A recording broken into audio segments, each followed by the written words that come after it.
আমরা এখন খুব এই বিষয়টা শুনতে পাই যে অস্টিও আর্থারাইটিস। এর আগের জেনারেশন, আমাদের লাইফস্টাইল চেঞ্জ হয়েছে, ঠিক আছে, সেটা একটা ফ্যাক্টর হতে পারে, কিন্তু এর আগের জেনারেশনে কি কখনো এটা হতো না, না অ্যাওয়ারনেস ছিল না বলে? হ্যাঁ, এখানে দু তিনটে পয়েন্ট আমি বলবো। এক নম্বর, যে আমরা পপুলেশন এখন অনেক অ্যাওয়ার হয়েছে। আগেকার যুগে এই ধরনের আর্থ্রাইটিস ডেফিনেটলি হতো, বাট সেটাকে ধরে নেওয়া হতো যে এর আর কোনো সলিউশন নেই, বয়স হয়েছে, ওর হাঁটু খারাপ হয়ে গেছে, সে ওরকম ভাবেই চলবে বা হাঁটা চলা আর এখন আর করতে পারবে না। বাট এখন যখন লোকজন দেখছে যে হ্যাঁ, এর তো সলিউশন আছে, মানে হাঁটু খারাপ হয়ে গেছে, তাহলে আমি একটা কোনো প্রসিডিওর করে, নি রিপ্লেসমেন্ট করে বা এর ট্রিটমেন্ট নিয়ে আমি ভালো থাকতে পারছি, তো অ্যাওয়ারনেসটা বাড়ছে। দ্বিতীয়ত হলো গিয়ে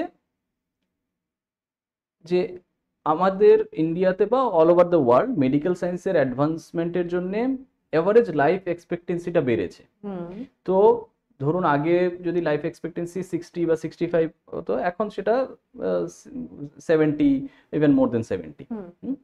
তো স্বাভাবিক, যেহেতু এটা age related disease, degenerative disease, তো সব ডিজেনারেটিভ ডিজিজ যেগুলো আছে সেগুলো লাইফ এক্সপেক্টেন্সি বাড়ার সাথে সাথে আমাদের সামনে বেশি আসবে, সেটাই স্বাভাবিক।